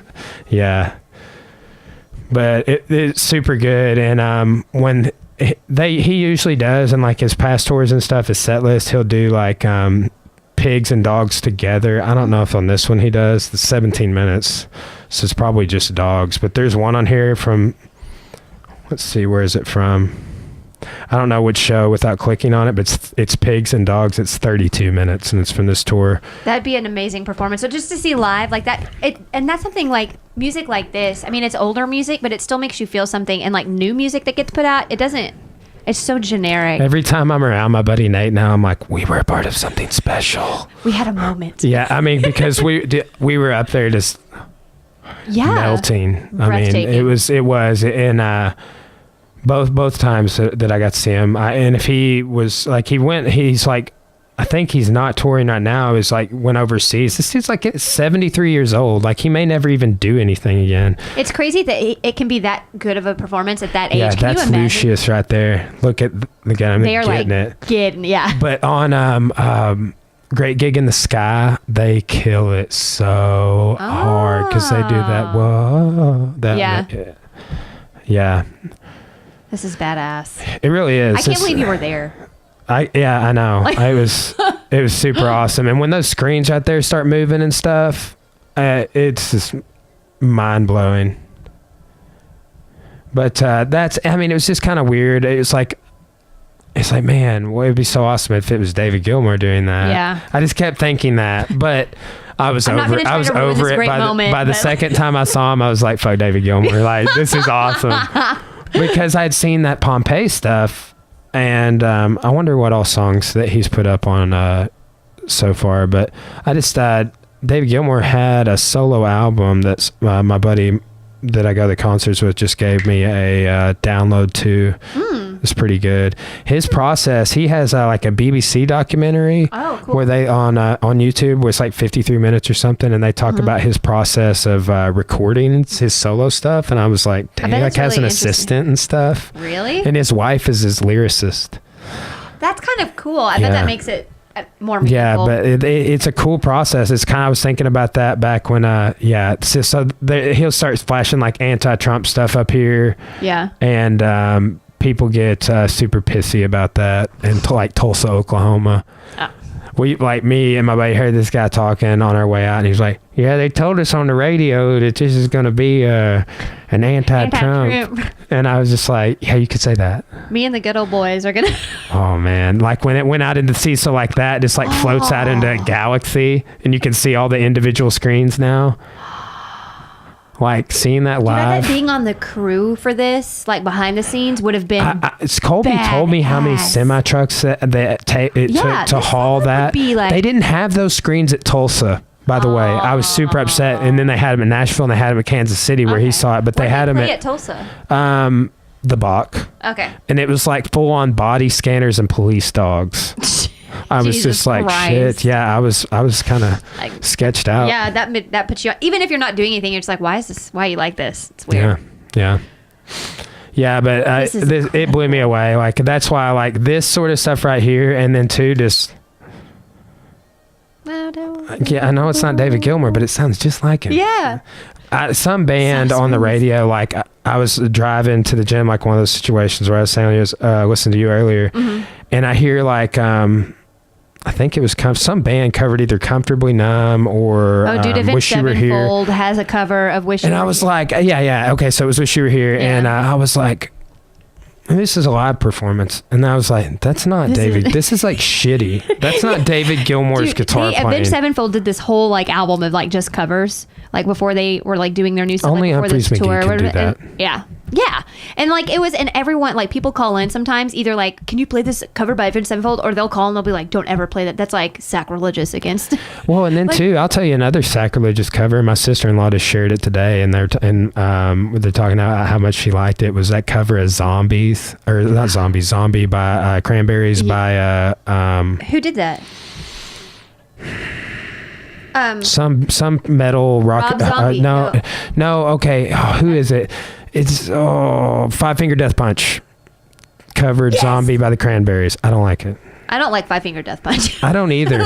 Everyone's just like Five Finger Death. And no, everything. Some people could have done really good on that cover. I think I like that song. I like the Cranberries, and that their lead singer just passed away. Yeah, but did you hear they're still coming out with a new album? No. Okay, yeah, the Cranberries are coming out with new stuff this year that was recorded with her before she passed away. So it's going to be kind of like a posthumous release. Wow. But I think it'll, because it's it's either this summer or next summer. It's like the 20 or 25 year anniversary of everyone else is doing this. So why shouldn't we, like their debut album? And so they're doing a re-release, like a remastered production of that with some unreleased demos, and then they're coming out with a brand new album of like new music. Wow. Yeah. I had no idea. That's gonna be very cool. Yeah, I'm gonna have to look into that a little bit more. When they played Dark Side of the Moon, they had this like laser pyramid that had like these lights that like came down, and like then like I'm just gonna show it to you. We're just gonna watch concerts for the next few hours. Like, don't mind us. Yeah, this is what I mean. That's the crazy thing, like about YouTube now. Like Cody and I sometimes like we'll go back and we'll watch like old like System of a Down shows, like old stuff. Yeah. Like old like stuff from like the 60s I want to see them and 70s. actually. I never got to see them. They just announced like 3 U.S. shows. That. Yeah. I saw their singer playing with Audio Slave. They're not the Prophets of Rage. They did that, and then he like Serge Tankian did a tribute after Chris Cornell died. But apparently, people that have heard them live say that their live is awful. Like they have to be produced. That their concerts are just like System of a Down. Yeah. Well, Serge Tankian, I think by himself because he's got a really unique voice. But like the band itself is just. People prefer it on a CD rather than at a concert, I guess. I still want to see them live. That's like a bucket list thing. I'm excited because I get to go see the Slayer Final World Tour. Oh, wow. Like yeah, that'll be cool. So I think it was Neil Young the other day was like, farewell tours are bullshit. You'll know when I'm done touring when I'm dead. And I was just like, yes! Dude, Neil Young is such a boss. Neil Young. Okay. 1 year ago, I think this is it. This is definitely it. July 3rd, 9 months ago. Yeah, I can the production level of this, but you got to see this. This is like basically you can see it right there in the thumbnail of the video, what it looks like. Yeah, I can't even tell you. That sounds amazing. How good it was. I've only ever seen one laser light show, and it was at Trans-Siberian Orchestra, which is cool. You know who had an awesome laser light show, and not the last show, it was the one before last one I saw my son Squabby. It's the Floozies. Yeah, they had a really good one the night at George's. This is what they opened the whole show with too. Dark Side of the Moon, Roger Waters. This is in Dallas. I'm gonna fast forward.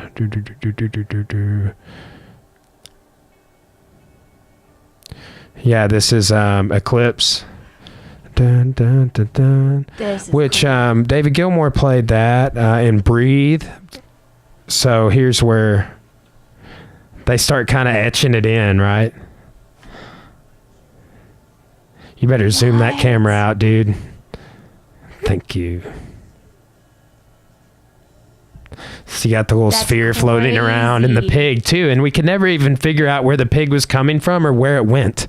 Oh. I don't know. We weren't paying attention to it. Like we just got so focused on that we couldn't. Yeah. But they had like these like things set up like around like back where they were doing audio on the floor and then up by the corners of the stage like like each stage right and stage left. And I guess like right up there on the ceiling, and they cast it all together. Things like this are so fascinating, and it totally makes the show like, I don't know, it adds another. Those background singers, Lucius too. They just did so good. Yeah, but I can't think of a better show I've ever been to. Now, that brand new show with Dashboard was really good. Brand new always gets you. Oh, yeah. It's like they're done, too. Yeah, they're done. Jesse Lacey, jerk. I know. Okay, so you know this. Jesse Lacey was a member of Taking Back Sunday. Yes. On the first album. Yes. Taking Back Sunday and Coheed and Cambria are coming up this year, too, at the end. I've seen Taking Back Sunday a couple of times. I've never seen them. I think I didn't see Coheed either, but I think that'd be a fun show. Oh, right here. Oh, shit. Oh, I know. Like, so they did that with like the, you know, the rainbow coming through. Yeah, like seeing it was, this is cool. It looks better if you get a side perspective from it. But yeah, right there. This is amazing. I couldn't believe it. Oh. How beautiful. Yeah, it was mind blowing, but definitely see why that's the number one. Yeah, are you going to any other shows? You have any shows coming up you're going to?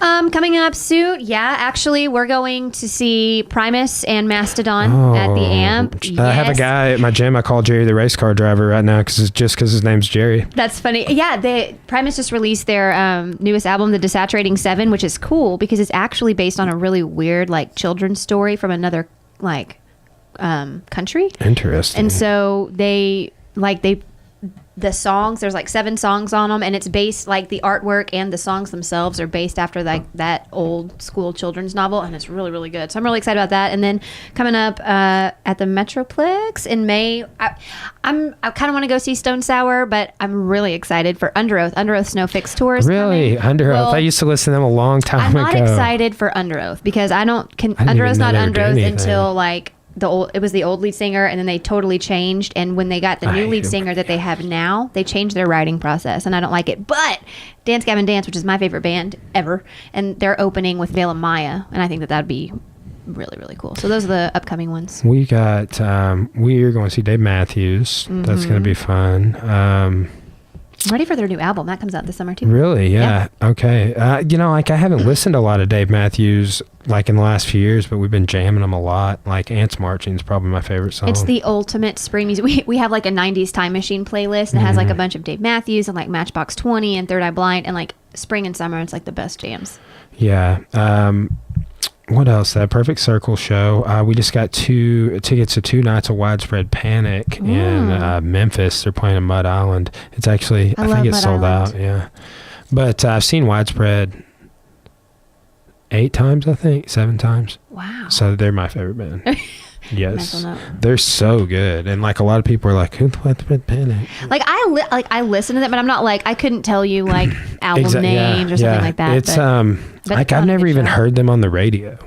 Yeah, Like, they're not. I told I walked into Midtown Coffee the other day and they were playing Widespread Panic and I was like, whoa. Dude, Midtown Coffee I made a has status an about it. excellent playlist. Like the people their in owner the was on back- the other day, Josiah. He wants yeah. to come do an MMA show now. He's like, dude, we got to do MMA conspiracies. Oh, And I that'd be was like, cool. Josiah, he just had a motorcycle accident. Is he Yeah, we doing talked good? about that. Yeah, he's doing good. Yeah, he's making a full recovery. It's funny, like when he first had it. Like, did you ever see that Disney movie, Rookie of the Year? Yes. So like he had to like sit like this, and I was like, Rowan Gardner. And he was like, I don't get that, man. I was like, you're on pain meds. Go watch Rookie of the Year. But I'm glad he's doing better. yeah, he is. But he was on, and yeah, motorcycle crash. It's crazy. Yeah, that's no joke. Probably I'm too scared probably to have ever him. be on a motorcycle ever. I won't do that. I couldn't either. But I'll ride roller coasters all day long, which is weird. I will ride roller coasters too. I don't know. It's weird. I don't like heights. I just feel secure in a roller coaster for some reason. I would not bungee jump. I would not do all those things. You have to pull the cord. I'm not doing it and myself. that's weird. Like I don't have a fear of heights. I have a fear of falling. But like I'm a total adrenaline junkie. Like I really want to go skydiving. I really want to go base jumping. But I don't think I couldn't could do it. have the willpower to, like, someone would have to like push me. Like I couldn't. Like couldn't do rappelling any of that stuff, I would be like, I can't do it. it. Game over. I'm good. Yeah, it's weird. I'm not like some people. I'm fascinated by people who are adrenaline junkies though, because I'm like, I don't know. I just like anytime I get a surge of adrenaline, it's usually not something I enjoy. It's usually just Yeah. like, It's usually like I'm angry or fight or flight kind of thing. Yeah. I don't know why I like it. It's just kind of, I guess it's a safe way to get like a thrill, because I used to have unsafe ways of doing that. And so now I'm just like, skydiving, is it safe? Questionable. you know, strap yourself to some other dude that jumps out of planes all day, every day. Sounds legit. Sounds fun. Yeah. Well, I don't know. I know a bunch of people who skydived. I know no one that's had an accident. Yeah. I think it's like very, very, and you have to go through like a lot of like it's not, you just don't go there and pay and do it. You have to have like a weekend of stuff. I don't know what it is, but. Yeah, you do have to go through some sort of little course at most places. There's a place that does in Arkansas at Siloam Springs, and then there's a place in Memphis. There's a few places within like a couple hours drive. So I like driving to Memphis. I used to live there and I miss it. really. So what? So you said you lived in Van Buren. You lived in Memphis. Like what brought you to this part of the state? Well, my mom and dad, when they were together, my dad was in the military, but he had like an administrative role. And so like I've lived in like Missouri and Kansas and Arkansas. I like lived with him for a summer when he was stationed up in Alaska and stuff. Damn. Tennessee.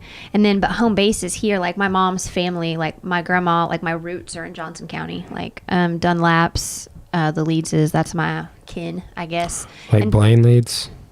No, not those Leedses. I do love Blaine and Brennan and all them. They're a great family. I used to hang out, like when I was really good friends with Chris Copeland, I was over at their house all the time. But, my grandma had gotten sick and passed away. And so my mom wanted to kind of come back, and then some things happened with her health. And so there wasn't like another move, like a far away move. And so I just kind of stayed here. And Clarksville was the longest place like I ever went to school, like 8th or 12th grade. That's exactly how long I went there. Yeah, that was like the longest. I was like, this is cool. Like I have like that's the longest friends I've ever had were the people I met there, and then went to tech and doing things here. So I guess I like this area because I see I'm staying here now because of all the potential growth. Like really cool things are starting to like happen and develop. And yeah, Russellville and Conway both are on the rise. I think once we get rid of a few more old people that were hell-bent on delaying progress, that are in their 70s and still want to be a part of local government.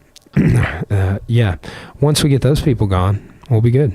I think there's more of a drive from young people here that are wanting to get involved, and so I think that that's going to be more incentive to let them get involved, because it's not just like one or two people. There's like a horde of us that are like, hey, we want to do stuff. Like let us fucking do stuff. That's what too. Like I hate that like a lot of local stuff is like so biased around whoever's in charge of it. I get that a lot. There's a lot of like nepotism that definitely happens, even like very nice word.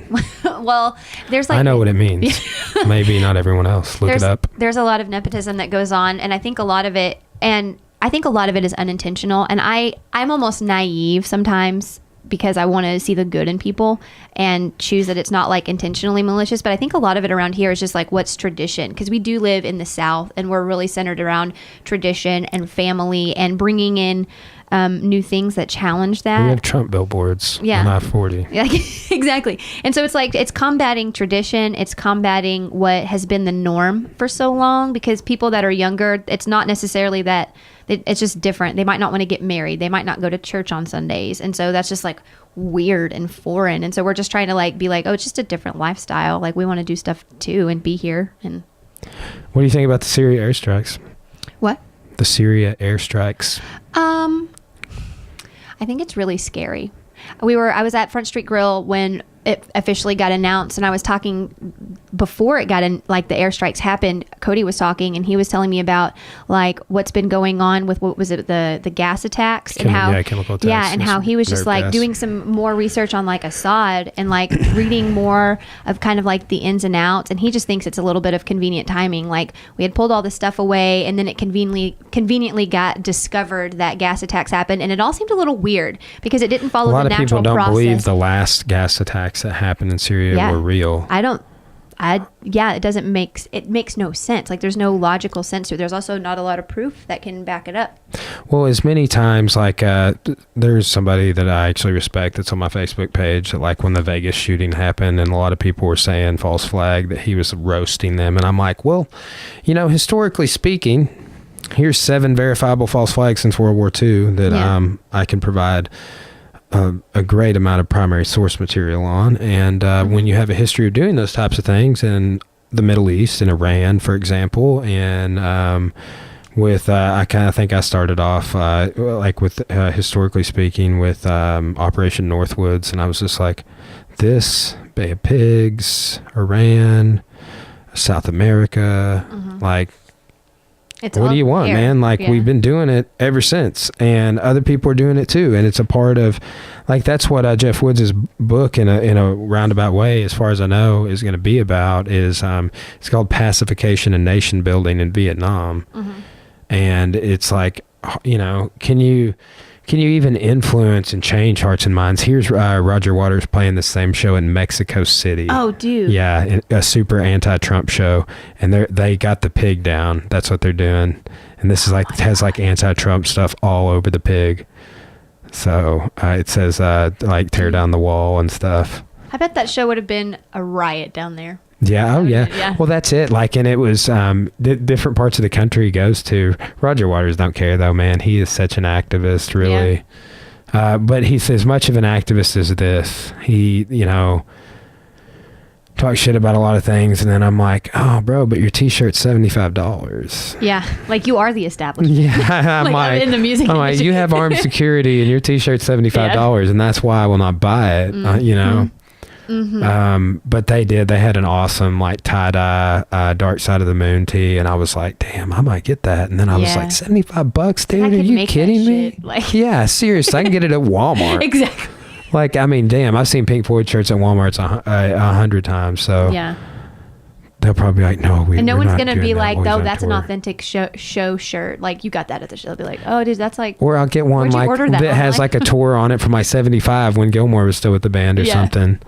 So yeah, those the Syrian airstrikes, they're disturbing because and this was just a report, and I read it a couple of different places, but last week Putin told it wasn't Putin, a Russian state news agency told Russian citizens to stockpile food and water in case of impending war with the United States over action in Syria, and this was 5 days before the bombings. I could definitely see this as being a planned thing, because right after it happened, Russia condemned the U.S. airstrikes, and they're meeting with the, I don't know if it already happened. Yeah. I think it did. Yeah. I don't know what's going to happen with it, but it's definitely nerve-wracking. I was listening to that guy that was talking about the My Lai massacres, giving all this Cold War history, and he said that he was talking about like 3 or 4 different senators that like every night when they went to sleep, they're like during Bay of Pigs and all that, it's like they didn't know if they were going to wake up. Like, we got that close to nuclear war over the Cuban Missile Crisis and stuff. That's crazy. Like, yeah. I just think it's nauseating what we do in the name of, like, just because, Oh, I came home super depressed last night because I listened to those 2 podcasts and I was just like, our country's always been bad. Like, we're bad people. We're doing bad things just in the name of like legislation for just like whatever. Our political game, like that Shivington guy's like, I'm going to kill all the Indians. These people are afraid of the Indians, and then I'll become the politician that I want to be, and I'll be this renowned hero Indian killer. And I hate this whole idea of like, there's 2 sides to every coin. I think they're like the way that we exist now with like a 2-party system is like, it's kind of what we have, and so it's what we need to deal with, because pragmatically you can't fucking change that like within the next election. That's like decades in the making if you're going to do that. But I think it's super weird how we do have a weird 2-party system where it's like the only things that really like divide like the major parties, it's like a handful of things it's like you're literally choosing to stay divided. Like, there's never been a 3rd-party candidate that's been allowed to do the debates. That's my problem. Like, I think Gary Johnson should have been allowed at the debates. Absolutely. Like, who was it that messed up the election for George H.W. Bush, Ross Perot. Yeah. So, like, the third party's just like, so Gary Johnson on Joe Rogan's podcast talks about all this. It's a great watch. It slipped past me, and then I was like, how did I not watch this? Yeah, it's on my radar. I really want to check it out. But he was talking about the history of third parties and the debates and the elections. And I think that it should be a lot more open. I think, man, it's just like when you only have 2, like so many people I know of are like, I just couldn't vote for either one of those people. And I'm one of those people. Yeah. I'm like, fuck this. I thought it was like an interesting thing, like after this last election that inflamed everyone is continuing to do it. It's just like, I wish there was like a way to where, like, you know, when it's voting day, you could just say like, here's all these people, or I don't want any of them. Like, if I don't want any of them's the majority, like have some kind of contingency plan or something, like to figure out where to go from there, because then it's obvious that it's the DNC or the RNC that's wanting these people to do it and not the public. Well, and the DNC's whole thing with Bernie Sanders, you know, and how they colluded against him allegedly, and I think that that's verifiable based on my looking into it. But if it was between Bernie and Trump, I probably would have voted for Bernie and instead of not voted like I did. But I was just not going to like vote for either one of those people. I probably should have just came and voted for Gary Johnson, but I was not being a patriot or whatever. I voted third party too, just because I knew it would.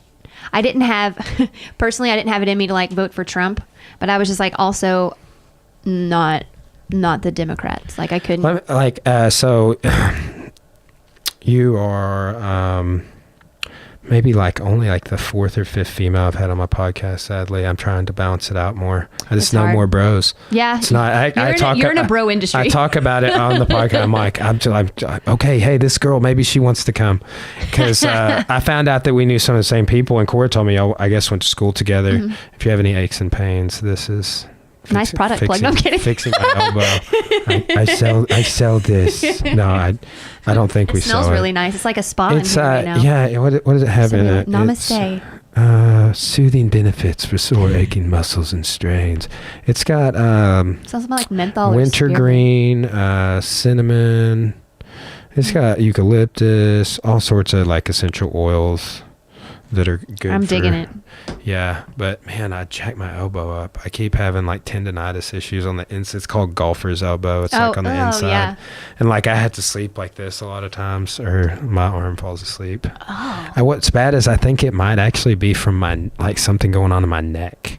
It's weird how everything's like connected like that. I read a lot about it, and I'm always trying to focus on like having better posture when I'm standing up. It's so hard. I saw a meme earlier. It's called it nerd posture. Yeah.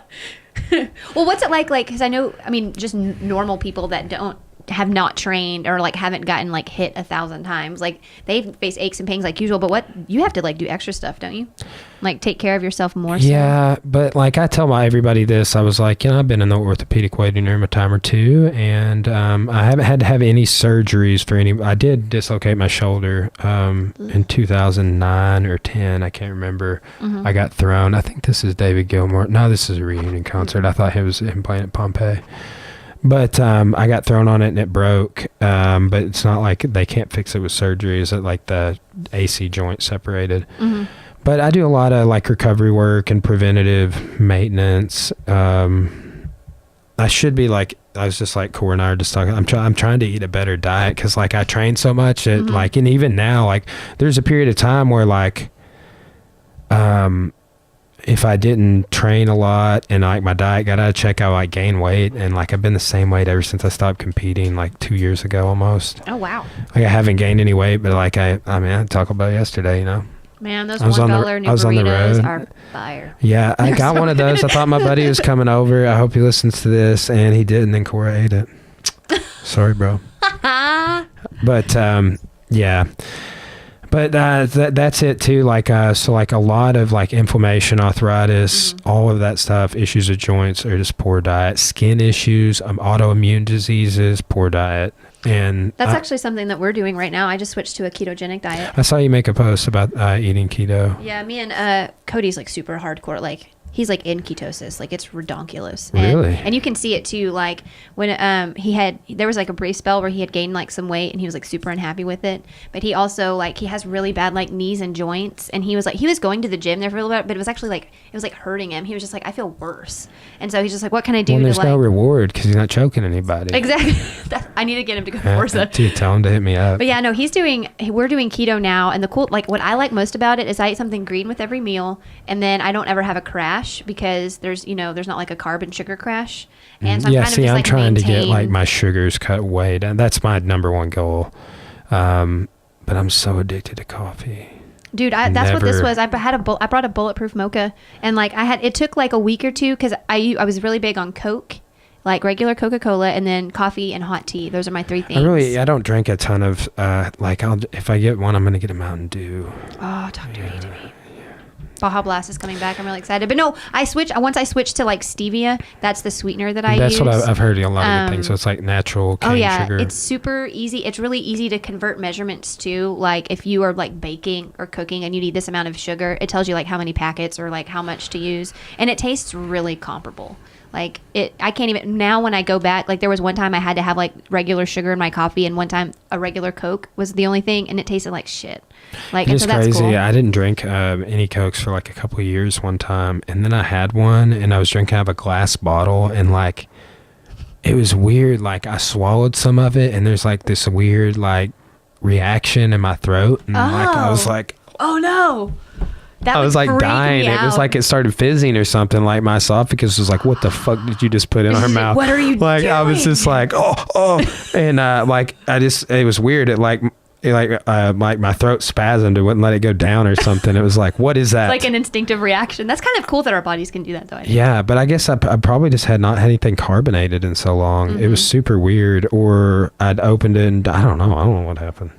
But like, have you ever like shook up a Coke and then like, or like a bottle that has some in it, and like you can like twist the cap off and then spin it and it like fires super. Flies. Yeah, that's like weird. That happened like maybe in my lungs or something. I don't know. It was. It's weird. Really weird when you think about like, because I love fizzy. I hate like carbonated water, but like carbonation's really cool. But when I think about it, I'm like, I'm just drinking air, and that causes like a lot of like gastrointestinal stuff. And so it's just like I need to cut that out. And probiotics are so good too. Like I'm doing some different changes because I was doing yoga for a while. Like, so we have an instructor at our gym, but like once I started teaching some history on the side and stuff, it kind of cut into the 2 days I was doing it, and I was just like, man. But I still stretch like 3 times a day. So or do movements, move my joints around. So yoga's my favorite. It keeps me balanced. It does. Literally. It's super beneficial, and like too, like I had a lot of reduction, and too I still do a lot of the things I learned with like my wrist pain. There's like one of my coaches is like super big on wrist locks, and like I did like two 1-hour private lessons with him recently, and this is like my hands are so jacked right now. Yeah, my thumbs started popping like that. That's crazy. I have to pop my thumbs and like do this, and it like looks like it's gonna break. I'm really bad about that. There's like all this evidence against popping things. The last study I read said it doesn't make a difference, and I'm gonna follow that one. Yeah, I have to, or it hurts me when I don't. I think some of that's in my head, but then also I think I've been popping my back a lot too much, and I already have like some back stuff, and now my back kills me all the time, and I'm like, I gotta you been to the chiropractor? No, I don't know. Some people don't believe in them. I go all the time. I think well, here's the thing. I think it would feel really good, and it would probably help a lot. But I'm just like, I want to know what the education background is, because that's weird to me. A buddy of mine is in chiropractic school right now, and it's like, it's more rigorous than a physical therapist. Oh, that's crazy. Yeah. I didn't know that. Yeah. Okay. And, so like, imagine like physical therapy and massage therapy, and then like actual like bone, chiropractic bone, like bone joint setting sort of concepts. But like, there was a period for like over 6 months where I was having something going on in my shoulder, and I got several massages, but I felt like pressure from the back pushing forward through like my collarbone this way. But it was like from the back. It was like the back pushing, and I felt it in the front, and I'm just like, and it got to the point it was so unbearable, and I was just gonna have to live with it. Oh, no. But I went to the chiropractor because like I was being stubborn and I wasn't going, and I went and I felt some alleviation. But then like after you give me an alignment, like it still hurt a lot, but I was like, it like isolated to like right here in my ribs. And then I went back a second time, and then it was like I told him about that spot in my ribs, and my guy is actually Jeff Snyder in Clarksville, and he's like never says to come back unless I want to. Like some people are like 19 sessions and we'll have you back to. Well, I saw him 3 times, and after that third time, like I haven't had any more issues with it. And that's it's really like, cool. Like I was like, I'm done. I've heard good things about it. Like that's a good testimonial. My friend Dustin Mize goes to a chiropractor a lot, and he says it's really great. One time I was young. I mean, I say young. I was like 12, and I watched my aunt go to the chiropractor, and I didn't know what it was, and it looked like this guy was like killing her. Like he just like grabbed her neck and was just like, "Ka!" And I was just like, "What's happening?" I pop Cora pretty regularly, actually. I may when we wrap it up, I'm sure, because see, there's this one I just learned how to do that pops like in between your shoulder blades. And so it's like what gets so good. Yeah, it is. It's balling, but it's super easy to do. And she was like, "Hey, this guy's doing this on Instagram to these fighters," and I was like, "I can do that." But it's just like you kind of put somebody in a full Nelson, and but yeah, I have people at the gym. They have a lot of issues. But here's the thing, like that's like those same issues happen with people that aren't at the gym, like maybe even more widespread. I think I'm like, hey, you're in here strengthening all of this stuff. Yeah, we're talking about posture every day, and most people are not even charting it. They're just like, my neck hurts, and they don't go get it checked out.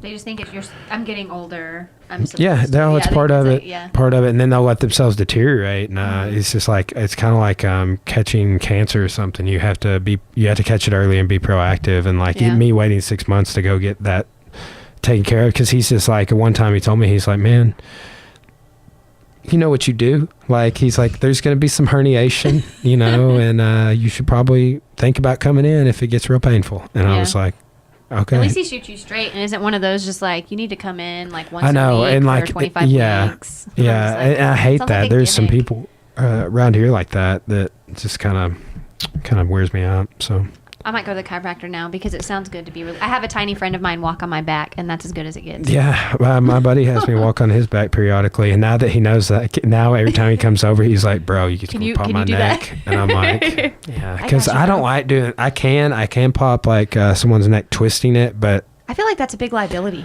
It's not. I will say this: there's some myths out there. I think myths where people's carotid artery has been severed by that. I don't know if it's true. I read the horror stories. I think I always steer to like the extreme for entertainment, and then I try to go back down for like get the facts. Well, too, like getting your neck to pop is not that hard. This person just has to trust you and relax. You got to like let your arm hang totally limp and just kind of. That just popped mine. I think that's my thing. Like I have to take a lot of, I physically make myself relax now. I'm like, breathe out your shoulders. Like, because I'm tense all the time. I'm constantly, and I don't know why I am. And so I try to like do that and relax sometimes. And then it feels weird. I feel like worthless. It is. Like I can't hardly, like I notice sometimes I like sink into my pillow a little more and I'm like super relaxed. And sometimes I'm like, okay, if we could just do that. But I'm just like tense, I guess. But it is weird how your body will stay tensed up like that. For sure. Well, I guess we've logged a couple of hours here. Thanks for coming on the podcast. Yeah, no, this was really, really cool. Maybe I should have Andy Milanankis on the podcast. You should ask him if he wants to come on. He would love probably to talk history with you because that's. Did he get a history degree? That's what he was in school for. Yeah. What's he do now? He just like does a little stuff on the side. He's like working with one of his buddies, Dustin. But yeah, all he does like is listen to podcasts, research. He like goes all over his old notes and like he's constantly he should tries do to some talk history to me about it, podcasts. and I'm like, I love you and I'm gonna listen and try to talk to you, but it's so like Cora's the same over my way. head. That's why I had to start and a podcast. It's interesting with me. Like I want to learn about it, but it's almost like speaking another language. I'm like, I can't talk with you about it. Like the what Cora does, like she's like, you're not allowed to say the word idea anymore for the rest of the day, because I'm always like, hey, I have this idea about da da da da. But since I started lecturing and doing the podcasting and all my stuff at the gym, I just get so much talking in and so much hanging out that I'm just like, I don't know, a little less always trying to like run my ideas through Cora and being like, hey, listen to this. Now you have another sounding board. Yeah, but I was telling her about that Sand Creek stuff. Oh my God. Yeah, I do want to go back and watch. Can you say Delaney? Okay, it's Danelli, like Danelli. Daniel. It looks like Daniel with an I. Okay. Danielli. Or Danelli. And then it's Balelli. But the name of his podcast is History on Fire. Okay. And the name of the episode is Anything That Moves. Anything that moves. I'll History double on check. Fire. I'll tell you write a what. note I'm on gonna my phone. shoot you a screenshot on Okay, Facebook cool. real quick. Do that. So Yeah, I definitely want to check that out. And yeah, I'll talk to Andy Milanakis. He might want to. yeah, you got to call him that Past. when you get back. Just be like, "What's up, Andy?" Ryan said, "What's up, Andy?" I'm sure he doesn't look like Andy Milanakis anymore, but Well, he cut his hair short now. Well, it's shorter than it was in high school. 'Cause yeah. He had it like. See, had, he like, would have been curly- he would have been in 9th grade when I was calling him this for real. That's so funny. Yeah, because like He it was a there wee was little boy. the first period class, Blakely, Quincy, Chelsea Butchner. I'm actually friends with Chelsea Butchner now. It's weird. 'Cause Cora is too. I never knew her, but she's my best friend's best friend, and we're all in a bridal party together now. And I found out that I'm related to her this weekend. Small world. I'm just like, I gotta get out of Arkansas, man. Yeah, I know. Hey, but at least we're not in 16th century Europe where all of the leaders were related to each other and marrying each other and Yeah, that would be. getting genetically mutated jaws where they're like, yeah. Crossbites, overbites. Thanks for having me on, man. Yeah, It was thanks, fun. buddy. And tell Cody I said hello. We'll maybe have to have you back on someday. If sure. you got anything you're trying to promote or anything like that, let me know. Yeah, and I want to get you on your nonprofit with Million Cups. Get you guys. Yeah, together. yeah, It's a totally definitely. free thing, so- Hausnick told me about that, or like maybe tagged me in something you posted. So we'll look at that, Definitely. and I bet you see a couple of things coming from us because we're having a boxing show in 3 weeks. Okay. So we'll be. It's for a nonprofit. I think that got submitted by Meredith. Do you know Meredith Moats? Yeah. She's going to come on the podcast. She trains with me.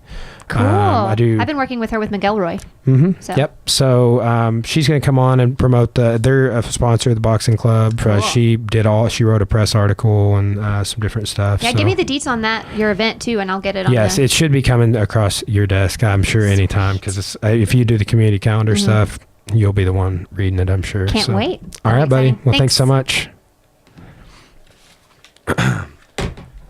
I have this other guy coming on here today. It's kind of like he's bringing his buddy with him that thinks he's come up with the next Facebook. God! I think they're both crazy. I gotta listen to that one. Yeah. That's gonna be very interesting. I'm glad that I don't go live yet.